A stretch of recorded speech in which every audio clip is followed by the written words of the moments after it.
Bonjour, je suis Camille Mukoso. Avez-vous déjà ressenti Dieu? C'est une question délicate à laquelle il est difficile de répondre. Vous savez qu'il est là et pourtant c'est difficile de s'arrêter pour en faire l'expérience. Inigo de Loyola a justement appris à le ressentir en se laissant enseigner par Dieu dans la prière. Inigo dit de lui-même, le jeune rêveur a été gravement blessé en défendant Pampelune.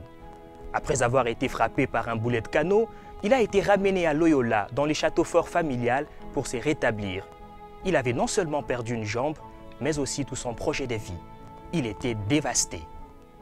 De cette expérience de tristesse et des manques de désirs et des tensions qui peut nous éloigner de Dieu, l'homme de Loyola a appris que face à la désolation, il faut davantage s'investir dans la prière.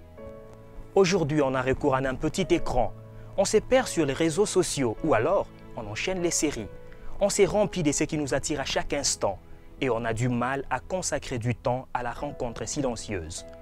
Si déjà c'est difficile de prier en temps ordinaire, comment pouvons-nous le faire plus encore quand nous n'en avons pas envie? Face à la désolation et au danger des morts, Inigo a commencé à se confier à Dieu et à se centrer sur Jésus. Les saints priaient beaucoup, il voulait faire davantage. Mais attention, prier ce n'est pas simplement penser aux belles choses de la vie en se laissant bercer par l'Évangile. Prier c'est rencontrer Dieu. Cela implique de s'arrêter de faire autre chose, de ne pas se mettre au centre et laisser le centre à Dieu. Comme lorsque vous parlez à un ami, même si les sujets peuvent être variés, il y a toujours un thème principal dans la conversation. La même chose se produit lorsque nous prions. Vous pouvez méditer à partir de la prière d'un saint ou d'un texte biblique. Vous pouvez également relire votre journée telle que Dieu la voit en faisant une prière d'alliance ou encore évoquer une question personnelle sur laquelle vous souhaitez entretenir avec le Seigneur. Mais je pense que nous avons pris trop d'avance. Nous avions laissé Inigo à Pampelune et ce que nous venons de dire s'est produit lorsque nous retournons à Loyola. À Pampelune, Inigo ne pensait pas encore à ces choses-là. Il avait ses idéaux, ses projets d'avenir. Mais les boulets de canon qu'il a reçus à Pampelune lui a non seulement brisé la jambe, mais aussi son avenir. Quand il se rend à Pampelune, c'est avec un objectif clair, gagner la bataille et devenir ainsi un homme d'influence à la cour. Cependant, la bataille est devenue plus compliquée qu'il ne le pensait. L'ennemi était plus nombreux. Inigo, qui dirige le combat, a bien conscience qu'il va vers sa perte et qu'il risque la mort. Mais cela ne le dissuade pas. Il reste fidèle à son objectif, être célèbre. Certes, il doit modifier un peu ses plans, mais il sera célèbre quoi qu'il en coûte.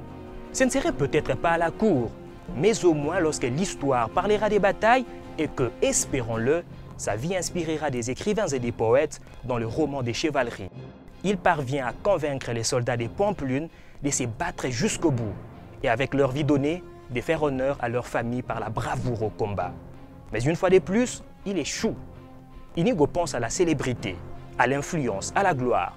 Mais plus il se projette haut, plus la chute l'entraîne bas. Il perd la bataille et il n'y meurt même pas. Il doit rentrer chez lui, blessé, sans gloire ni renommée. Qu'il soit courageux ou idiot, il a perdu. Il n'y a plus rien. Il demande alors à être diverti par la lecture d'histoires des personnages qui ont réussi ou par la lecture des fictions avec des livres de chevalerie. Mais les Loyola n'ont même pas ça chez eux. Ils n'ont que des livres sur les saints et sur la vie de Jésus. Des livres qui ne l'intéressent pas du tout ou dont il ne veut pas. Mais il n'y a plus rien d'autre. Il doit passer ses heures de convalescence d'une manière ou d'une autre. Il commence à lire et étonnement, ses récits retiennent son attention. Inigo rêveur, avec une grande capacité d'imagination, finit par penser que la vie de ces saints n'est pas sans lien avec la sienne. Peu à peu, grâce à la lecture et avec son imagination, il a appris à prier. Il a appris à ressentir Dieu dans sa vie. Le boulet de canon a permis à Inigo de prier. Et vous, allez-vous attendre la même chose?